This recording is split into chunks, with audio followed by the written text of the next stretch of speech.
Сәлем достар баршаңызға, менің арнама қош келдіңіздер. Бүгін сіздермен бірге құрамына небәрі 2 жұмыртқа қосып, осындай керемет, жұмсақ, дәмі өте дәмді және арасы толықтай пісетін кекс пісіретін боламыз. Сіздерге де жасауға кеңес беремін. Бір жасағаннан мінсіз болып шығады. Міндетті түрде жасап көріңіздер және видеомды толықтай қарап, өз пікірлеріңізді комментарий бөліміне қалдыра кетіңіздер.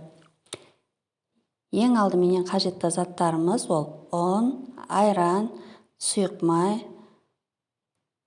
жұмыртқа, ас содасы, какао және қант. Сұйық майларыңыз міндетті түрде иіссіз болуы қажет. Құрғақ ыдысымызға 2 жұмыртқамызды салып, жақсылап араластырып аламыз. Ешқандай миксерді пайдаланбаймыз, осылай венчиктің көмегімен араластыра береміз. Үстіне қантымызды саламыз. Тағы да жақсылап араластырып аламыз қантымыз ерігенше. Достар, менің YouTube арнама тіркелмеген болсаңыз тіркеліп, қоңыраушаны басып кетіңіздер. Алдағы уақытта көптеген рецепттер болады. Сұйық майымызды құямыз. Тағы да бір келкі болғанша араластырып аламыз.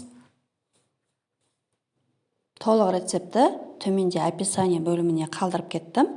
Сол жерден қарап, көбейтіп жасай берсеңіздер болады. Менде айран, үйдің айраны, үстіне ас содасын саламыз және температурасы маңызды емес, менде салқын айран. Жақсылап осылай ас содамызды салып болған соң араластырып аламыз. Кішкене реакция жүреді. Массамыздың үстіне айранымызды құйып, тағы да венчиктің көмегімен араластырып аламыз. Ванилин қосамыз аздап. Әдемі дәм беретін болады кексімізге. Және ұнымызбенен ванилинімізді қосып, аз-аздан сала отырып, массамыздың үстінен тағы да бір келкі болғанша қозғап аламыз. Ұнымызды бірден салып жермейміз, достар. Аз-аздан саламыз. Мен 3-ке бөліп салдым. Сіздерде дәл солай жасаңыздар. Сонда кекстеріңіз көтеріліп, әдемі болып шығады.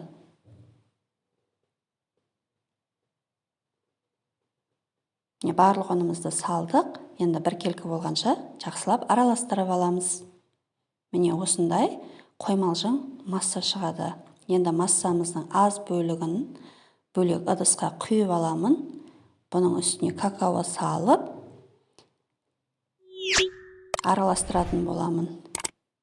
Кекстарымыздың бетіне зебра формасын жасау үшін бөлек осындай какао қосылған масса дайындап аламын. Не осылай лопатканың көмегімен жайлап араластырып аласыздар бір келкі болғанша. Міне осындай масса дайын болды. Бір қасық сүт құйып жібердім. Түспей қалыпты. Міндетті түрде қосыңыздар. Әйтпесе қоймалжың болып қалады. Алдын ала дайындап қойған осындай кондитер пакетіне салып, шоколадты массамызды бөлек дайындап қоясыздар. Міне енді осы уақытта пештеріңізді 170 градусқа қыздырып қойыңыздар. Дайын массаларымыздың барлығын осылай формаға 1,5 қасықтан салып шығасыздар. Менде үлкен ас қасықпенен салып шықтым.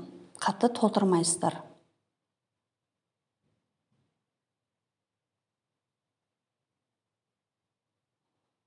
Енді үстінен осылай зебраның формасы болатындай етіп, басын кішкене ғана кесіп, осындай суреттер салып шығатын боламыз. Шоколадты массамызбенен және шпажканың көмегімен осылай таяқшаның дәл осылай бетін сызып шығамыз. Сонда бізде зебра формасы шығатын болады кекстерімізде. Не дайын болды. Дайын болған кекстарымызды 170 градуста 25 минут пісіріп аламыз. Қызып тұрған духовкада міндетті түрде қызып тұру қажет. Пісіп шықты. Кекстарымыз өздеріңіз көріп тұрғандай әп-әдемі, қып-қызыл болып шықты. Дәмі деген өте керемет болып шықты. Сіздер де жасап көріңіздер міндетті түрде. Сіздерге де аз болсын.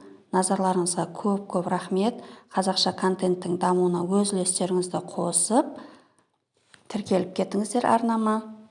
Сау болыңыздар.